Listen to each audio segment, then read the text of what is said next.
Good afternoon, everybody. Let me turn the echo down. It's been a while since I made a video for you, and sorry about that. Well, anyway, as you know, well, let me do something here. I see a little doohickey up here that I need to clear up first. Okay, let's try that again. Do-do-do-do. Okay, there it is. Alright, now that that's cleaned up. So, I haven't made a video in a while, and as you know that the second World Championship match is taking place right now, and it's in Sochi, Russia, this time instead of India. Many of us are Anand fans, and many of us are Carlsen fans, and many of us are both. I have a tendency to like both, or all good chess players, and I don't have a specific affinity for either one or the other, but I do have a liking for Vishy Anand because, you know, he's, you know, closer to my age, and it's kind of like I sort of stick up for the older guy. But also, he's been known to be the gentleman of chess, and you know, in any case, I am a Vishy Anand fan, and I am happy to say that this third game, he has come back. Yesterday's game 2, was a disappointment for Anand fans. Magnus Carlsen had beat Vishy Anand quite decisively, but today, Anand turned it around, and he beat Magnus quite decisively. So, this is promising to be a good tournament. So what I'm going to do is I'm just going to stop blabbering while you're looking at a blank board here, and I'm going to let the game play. And then I think I'll show you yesterday's game after this finishes replaying. Okay, so this was, according to the computer, this was the Queen's Gambit declined, and to some of the experts, it was apparent that Vishy Anand was well prepared for this opening, and at the same time, it was probably not one of Magnus Carlsen's best choices of openings. Since, let me see, yeah, Magnus is playing black. Yeah, I guess perhaps he wasn't either he wasn't well prepared for this particular style, or maybe he just blundered. I don't know. I'm not the expert to give you that. There are plenty of experts out there, which I have told you about in the past. King's Crusher is always one of my favorites. J. Roby Chess, ChessLessons.com. There are a dozen or more if you're looking for a specific analysis of the game. In any case, I just want to say that I'm happy to see that Anand was able to, I guess, swallow his pride and come back very strongly. And as you can see, the game is playing right now. He is playing very sharply. Yesterday he wasn't. Yesterday he was in time trouble, and he made a blunder and things like that. So let's hope that was a warm-up for him. As you can see, Anand now has a passed pawn, and he pushed it.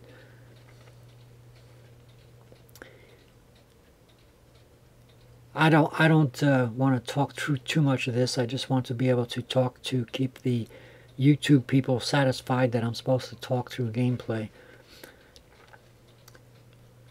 So, what we're hoping for now is a very good tournament, a very exciting tournament. It was being said by one of the Carlsen fans and chess experts on my Google Plus. I don't remember his name. I apologize for not remembering his name.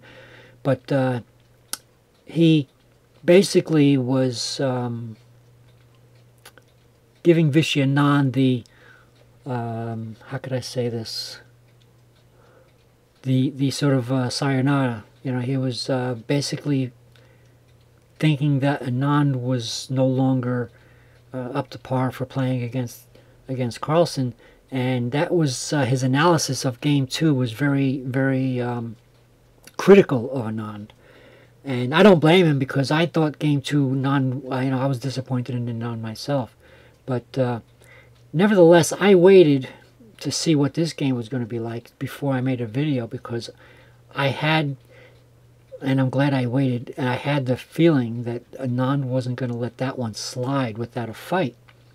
And to my surprise, since I didn't watch the game live, when I got up and turned it on, I realized that the game was already over, and Anand had won this one decisively. I was very, very pleasantly surprised. So there you have it. Anand pulls the battery of the rooks and the queen, just as Carlsen did the day before. As you can see, the battery is almost there. It was move 34 this time, where Carlsen had resigned. And here it comes.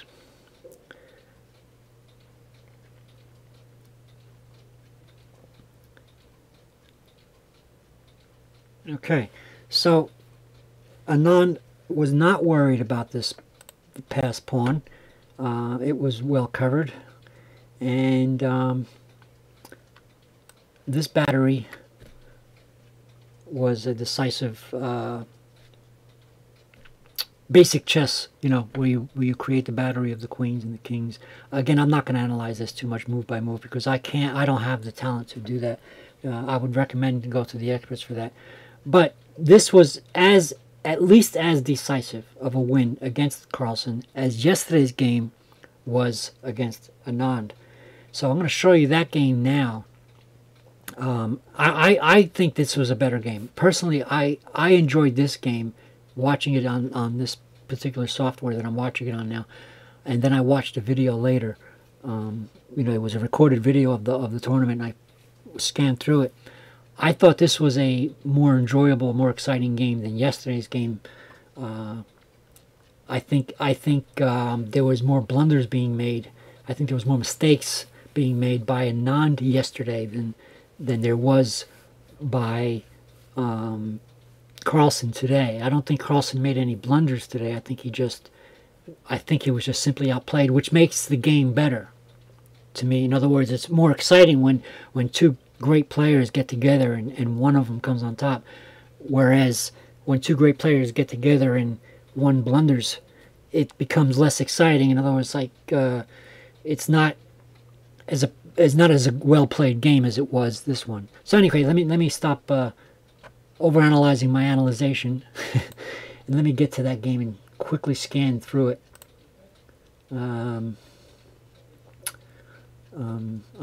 Yes, open database. This is yesterday's game where Carlsen won decisively against Anand. And my phone is ringing.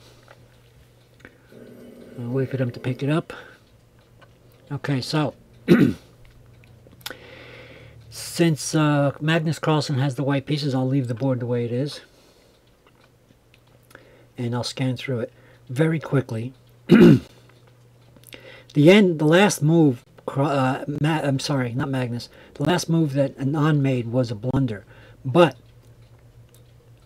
by the time we reached move 18 to 20, Anand was already in trouble here.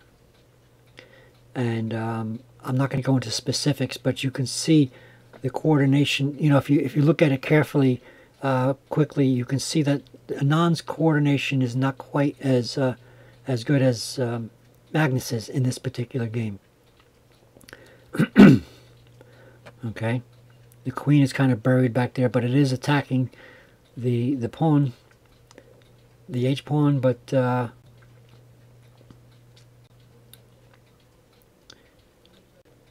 me just get there. Here it comes. Okay, so here comes the battery. The two rooks and the queen are now lined up for a devastating kill.